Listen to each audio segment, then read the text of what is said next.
इथे पूर्ण डोंगर आहेत, पण हे सगळं धुक्यांनी एकदम वेढलेलं आहे.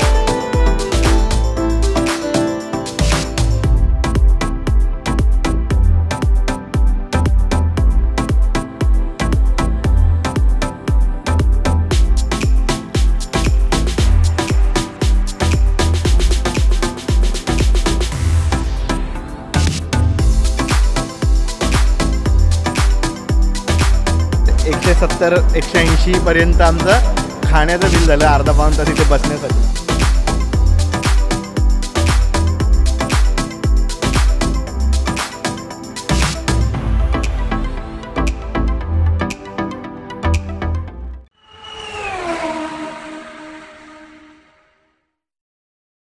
नमस्कार मंडळी, स्वागत आहे तुमचं सफर चालायच्या आणखी एका व्हिडिओमध्ये.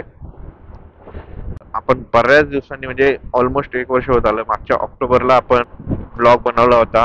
तर आज आपण ब्लॉग करतोय. आता त्याचं कारण असं होतं, एकतर पहिलं कारण होतं डिसेंबरला एक आमचा ऑफिसचा ॲन्युअल इव्हेंट असतो. सो त्याची भरपूर सारी कामं असतात, त्यामुळे ओव्हरटाईम वगैरे ते सगळं ऑक्टोबर नंतर सुरूच होतं. त्याच्यानंतर डिसेंबरला एंगेजमेंट झाली आणि एप्रिलला लग्न झालं. तर 2 व्हिडिओ आपण टाकलेले आहेत मध्ये, एक प्री वेडिंगचा, दुसरा लग्नाचा. तर तेवढेच फक्त ते 2 व्हिडिओ मध्ये म्हणता येईल चॅनलवर टाकलेले आहेत. तर आजपर्यंत आपण लोणावळा कव्हर केलाय, मुंबई पुणे हायवे भरपूर वेळा कव्हर केलाय, गावी जाताना पण कव्हर केलाय, बऱ्याच वेळेस लोणावळ्याला जाताना पण कव्हर केलाय. पण आता फर्स्ट टाइम आपण मुंबई गोवा हायवे कव्हर करतोय. श्रीवर्धनला जायला आपल्याला 2 रस्ते आहेत. एक तर इथून सरळ मुंबई पुणे हायवे घेऊन खालापूरवरून पाली, जे बल्लाळेश्वर पालीचा जो गणपती आहे, तिथून आपल्याला पाटणसाई करून माणगावला बाहेर पडायला एक रस्ता आहे. आणि दुसरा रस्ता जो मुंबई गोवा हायवे कंटिन्यू पेन वगैरे करत, पेन वडखळ वगैरे करत आपण बाहेर जाऊ शकतो. तर आज आपण मुंबई गोवा हायवे घेणार आहोत. आता आपण त्याच लोकेशनवर जिथून आपल्याला डिसाईड करायचे आपल्याला कुठल्या रस्त्याने जायचंय. तर आपण मुंबई गोवा हायवे घेणार आहोत. पूर्ण इथून आपल्याला जायचा रस्ता, अरे बापरे खड्डे, मुंबई गोवा हायवे बोलल्यावर खड्डे नाही असं होणार नाही. नाव घेतलं आणि खड्डे मिळाले. आज आणखी एक विशेष आहे की आज आपण ब्रँड न्यू ॲक्सेस 125 वर आजची राईड करतोय, नेव्ही ब्ल्यू एडिशन. आज जरा एकदम स्मूथ एक्सपिरियन्स असणार आहे. तुम्हाला जरा आवाज वगैरे, गाडीचा आवाज वगैरे जास्त लाऊड नसणार आहे, स्मूथ एक्सपिरियन्स असणार आहे, कारण गाडी नवीन आहे. आणखी आता वाजलेत सकाळचे 6:45 झालेले आहेत. जरा आपल्याला निघायला नाही म्हणता उशीरच झालेला आहे. आणि 6:45 वाजलेत, तर आपल्याला इथून आता 1 तास पेन, तिथून पुढे 1 तास माणगाव, आणि मग 1 तास पुढे श्रीवर्धन, असा आपला 3 टप्प्यांमध्ये आता ही राईड होईल. आपण पनवेलला ऑलरेडी पनवेल सोडून निघालोय, कारण की सकाळी अंधार होता, आज बराच वेळ अंधार होता आणि अंधारामुळे आपण ब्लॉग नाही केला. आपण नेहमीप्रमाणे अंधारात ब्लॉग नाही करत, तर तसाच ब्लॉग नाही केला. तर आता बघूया. आज रस्ता पण चांगला दिसतोय, पावसाची शक्यता आहे, कारण कालपर्यंत तरी, सकाळपर्यंत तरी पाऊस होता.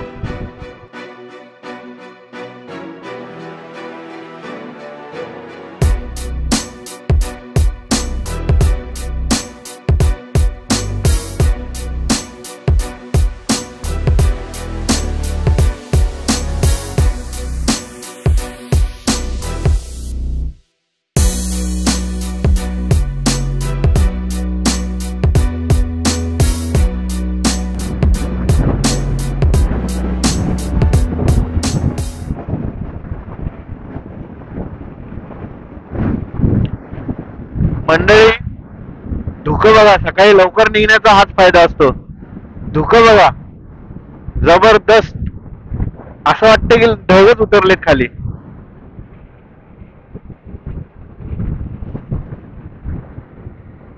अजून काय पाहिजे माणसाला, सकाळ सकाळी धुकं बघायला मिळाली. अरे बापरे, एवढं काय मोठं घेऊन चालले ते लोक. पूर्ण रस्ता कव्हर केलाय त्याने, बघा ना. हळूच बघून आपल्याला घ्यायला लागेल गाडी.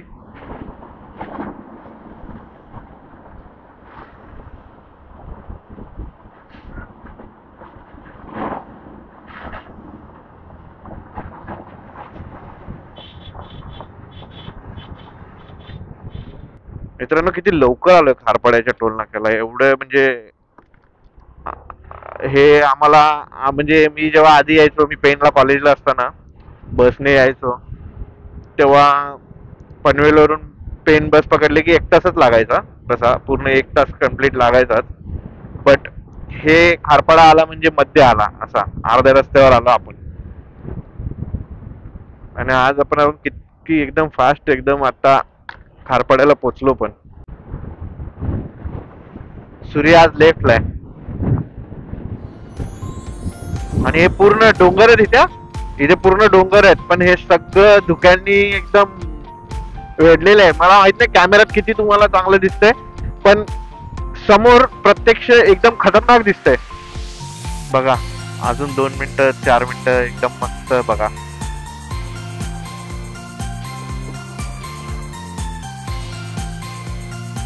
इकडे पण बघा, इकडे पण गाव आहेत खाली.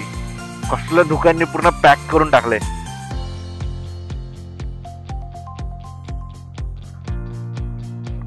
समोर तर बघा रस्ताच दिसत नाही एवढा. काय समोर कोण आहे काय.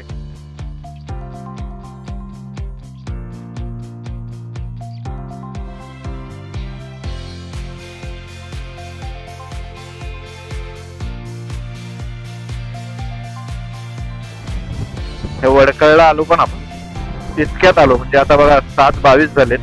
7:12ला मला वाटतं काहीतरी आपण पेन क्रॉस केलं आणि आपण वडकळला आलो. पण वडकळला डायरेक्ट बायपास झालेला आहे, त्यामुळे वडकळचा खालचं हे नाही. पण एक दृश्य मी जरा बघितलं, नवीनच वाटलं मला. कारण आधी होतं पेनला तेव्हा पण एवढं इकडे यायचं नाही. पॉल्युशन बघा किती आहे JSWचं. तर जरा विचित्र वाटलं. म्हणजे बघा ना किती पूर्ण सगळा एरिया ब्लॅक करून ठेवलेला आहे. हा एक रोड मला जरा बरा वाटतो, म्हणजे वडकळ पासून पुढे काही किलोमीटर पर्यंत.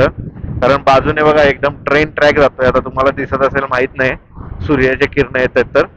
पण बाजूने पूर्ण हा ट्रेन ट्रॅक जातो पॅरलल याच रोडला, आणि त्याला लागून हा रोड जात असतो. तर हे जरा एक बघायला बरं वाटतं, मजा येते जरा. ट्रेन वगैरे आली ना तर मग आणखी जरा बरं वाटतं.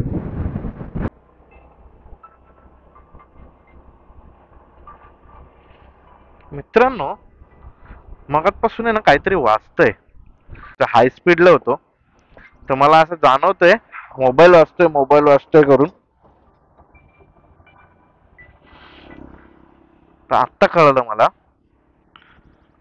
माझा अलार्म वाजतोय.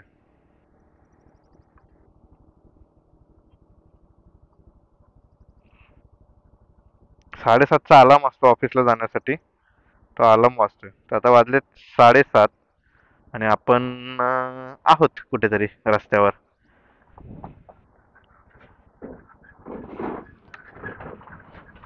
बायकोची चालू आहे झोप, मस्त झोपाझोप मित्रमंडळ चालू आहे.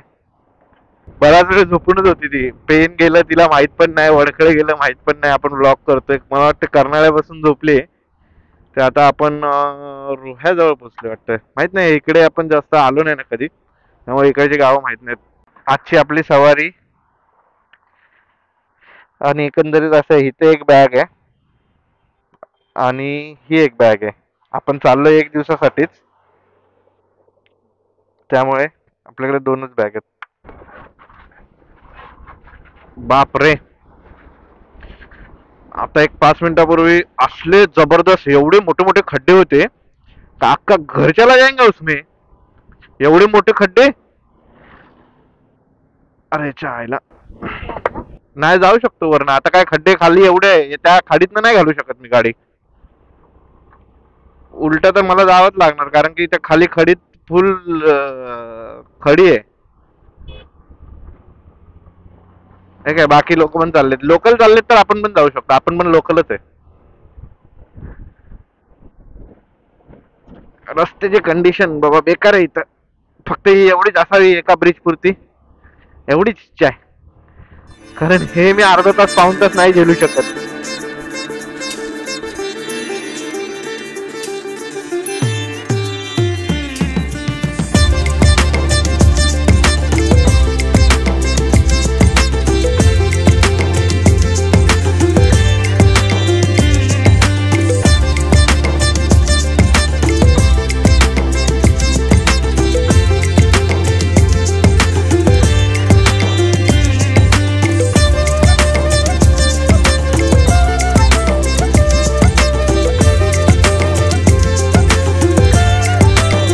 माणगावजवळ पोहोचतोय. जस्ट नाश्ता करून निघालोय.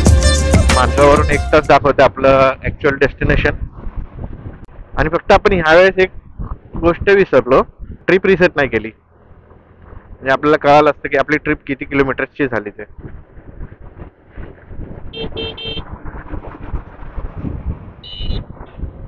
आम्ही माणगावमध्ये पोहोचलोय. आता इथून राईट मारून आम्ही श्रीवर्धनकडे जाणार. पण त्याच्या आधीच पाऊस आलाय. बारीक बारीक बारीक बारीक पाऊस यायला सुरुवात झालेली आहे.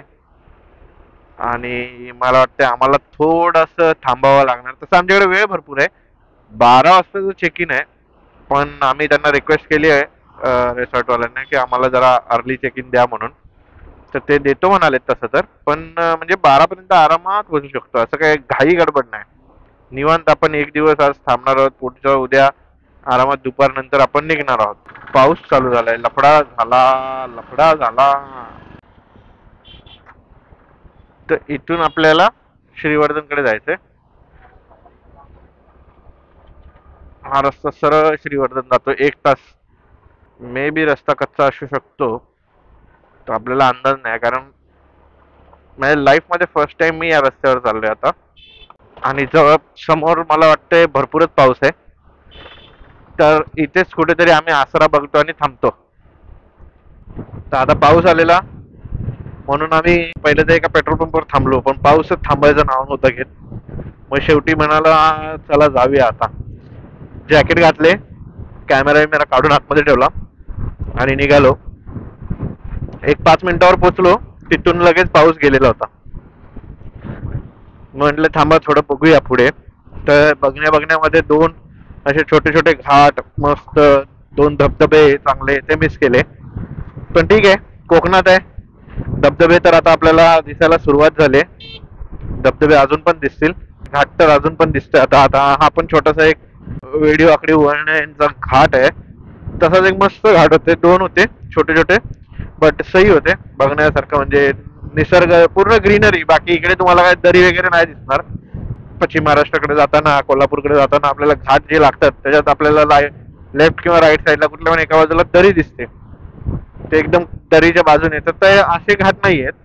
एकदम सिंपल घाट आहेत. दोन्ही बाजूला अशी हिरवळ आहे. आणि हे एक मगातपासून मी बघतोय की गायी सगळ्या या रस्त्यावरच आहेत. या वनगाय आहेत बहुतेक. त्या रस्त्यावरच फिरतात मगातपासून. मगाशी तर एका ठिकाणी पूर्ण चक्काजाम करून टाकलेला, ब्लॉक. कोई भी नाही जाने का आगे. आला, परत आला पाऊस.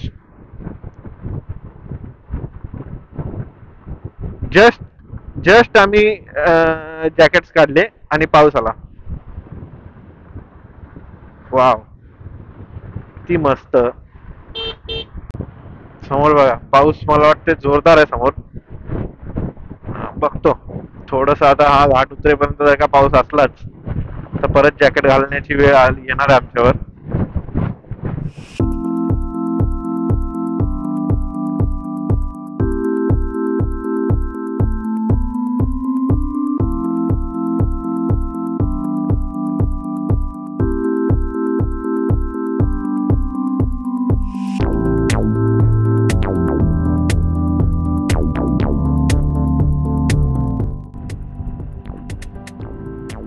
आता आम्ही जिथं आहोत तिथून श्रीवर्धन 15 किलोमीटर आहे.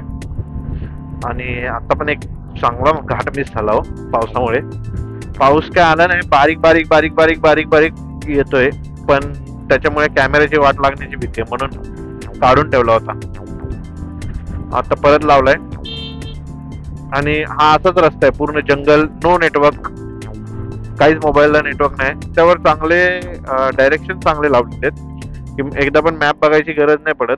आणि मगातपासून आम्ही बघतोय ना, क्वचित आली तर एखादी गाडी येते, नाहीतर गाडी पण नाहीये रस्त्याला.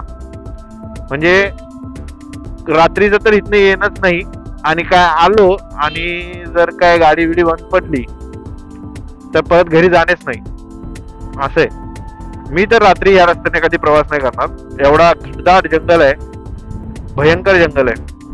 आणि रस्ता बनायचा झाला तर रस्त्याची कंडिशन एकदम टिप टॉप आहे. म्हणजे कट टू कट. माणगाव पासून आतापर्यंत तर एकदम रस्ता एकदम झकास आहे. गाडी चालवायला पण मजा येते. फक्त जरा कसं रस्ता माहित नाही, टर्न्स माहित नाहीत म्हणून जरा सांभाळून गाडी चालवतोय. मस्त असाच रस्ता आहे, मगातपासून चढ उतार चढ उतार चढ उतारचा खेळ चालूच आहे. आणि या गायी प्रत्येक चढाला प्रत्येक ठिकाणी दिसत आहेत. अहिला कवड्या आहेत बघा, हे तर जास्तच आहेत. थांबले. नमस्कार मंडळी, तर आपण श्रीवर्धनला पोहोचलो. रूममध्ये चेक इन केलं आणि चेक इन केल्यानंतर जरा 1-2 तास आराम केल्यानंतर आत्ता आपण बाहेर आलोत. पावसाने पण थोडीशी उघडीप घेतली आहे. आम्ही जेव्हापासून इथे आलोय ना, जबरदस्त भयंकर लेवलचा पाऊस आहे. तुम्ही बघू शकता, हे पूर्ण पातवे आहे आणि आपलं रेसॉर्ट आहे ना इथेच आहे. हे नारळीचं झाड आहे ना, हे आपलं रेसॉर्टमध्येच आहे. तर रेसॉर्टच्या रूममधून तर नाही दिसत बीच, बट एकदमच लागूनच आहे, बीचला लागूनच रेसॉर्ट आहे. आणि हा एक असा पूर्ण पाथवे बनवलेला आहे बीचच्या बाजूने चालण्यासाठी. आणि हा मेन श्रीवर्धनचा बीच आहे. तर आता बघूया, एक्सप्लोर करूया श्रीवर्धनला काय काय आहे या ठिकाणी. चला.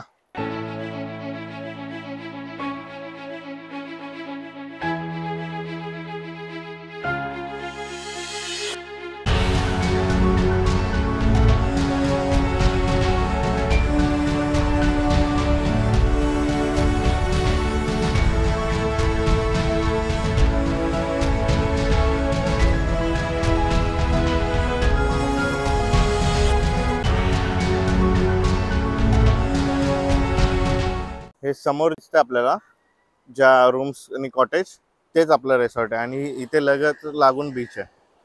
आणि हा पूर्ण पाथवे आहे, जे सजावट जी केलेली आहे श्रीवर्धन बीचच्या बाजूने, ती एकदम टिपटॉप आहे, अप टू द मार्क आहे. आणि साफसफाई तर एकदम खतरनाक. ह्या पाथवेवर पण खूप सारी स्वच्छता आहे. आणि जागोजागी असं बसण्याची व्यवस्था केलेली आहे. या बसण्याच्या आसनामध्ये मला आणखी एक मस्त हे वाटलं की हे टाईपचं पण आसन एक आहे, हे लहान मुलांना खेळण्यासाठी. ह्याच्यावरच घसरगुंडी टाईप असं एक बनवलेलं आहे. आम्ही त्या एकदम पार तिकडून आलो, तिकडून जस्ट एक वॉक करतोय फक्त, काय नाही, ह्या पूर्ण पाथवेवरून चालतोय फक्त आणि बाजूला समुद्राची मजा घेतोय. मित्रांनो, आपण श्रीवर्धनला आलोय आणि यावर्षीचं पहिलं इंद्रधनुष्य आपल्याला श्रीवर्धनला बघायला भेटलंय. पावसाळ्यात पूर्ण इंद्रधनुष्य बघायलाच नाही मिळालं आणि ते बघा आज बघायला मिळतं इंद्रधनुष्य इथे. समुद्राच्या एकदम म्हणजे काय व्ह्यू आहे बघा, की समुद्र असा इथे पूर्ण निखळ आणि आपल्याला इंद्रधनुष्य बघायला मिळतं इथे समोरच बीचवर.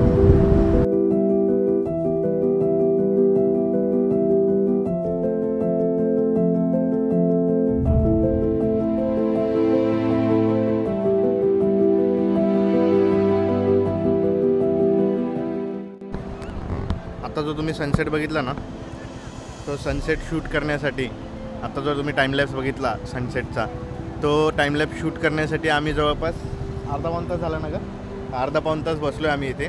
आणि अर्धा-पाऊण तास आमचं बसण्याचं बिल, म्हणजे इथे काही चार्जेस नाही लागत आहेत, पण बसण्याचं बिल 170-180 पर्यंत आमचं खाण्याचं बिल झालं अर्धा-पाऊण तास इथे बसण्यासाठी.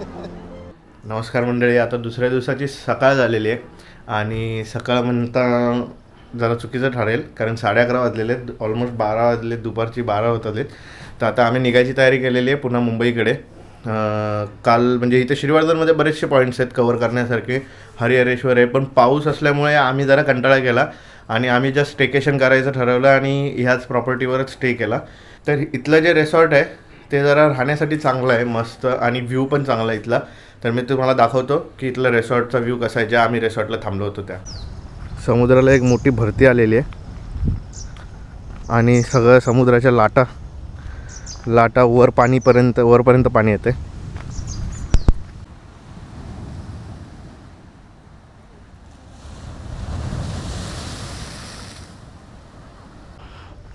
हा जस्ट असाच समुद्र लागून आपलं रिसॉर्ट आहे आणि रिसॉर्टचं नाव आहे Vinca Wood Villas beachfront resort.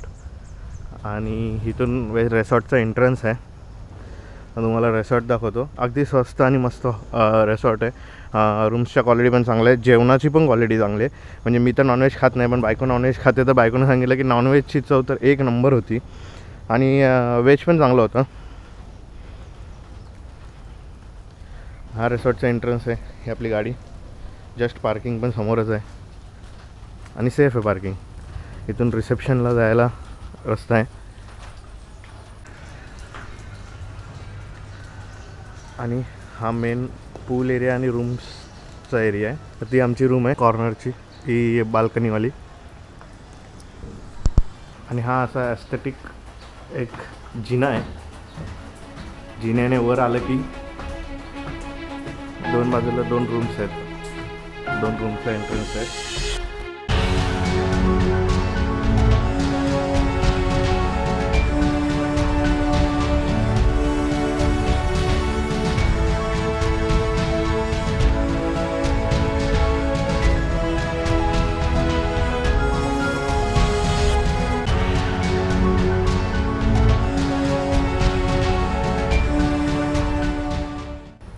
तर मंडळी, आपली श्रीवर्धनची ट्रिप झालेली आहे आणि आता आपण इथून निघतो आहे. आपण परतीच्या प्रवासाला सुरू करणार आहोत. तर तुम्हाला हा व्हिडिओ आवडला असेल तर नक्कीच लाईक करा, कमेंट करा, शेअर करा मित्रांना. आणि ज्याला कुणाला श्रीवर्धनला यायचं असेल त्याला हा व्हिडिओ दाखवा. रिसॉर्ट चांगले आहेत, बीच मस्त आहेत आणि बाकी पण आणखी इथे काही आकर्षणं आहेत, जसे की मंदिरं आहेत, पेशव्यांचं एक स्मारक आहे. पण आपण ते नेक्स्ट टाईम कधीतरी कवर करू. तोपर्यंत स्वस्त राहा, मस्त राहा, खात पीत मजेत राहा. चला, बाय बाय.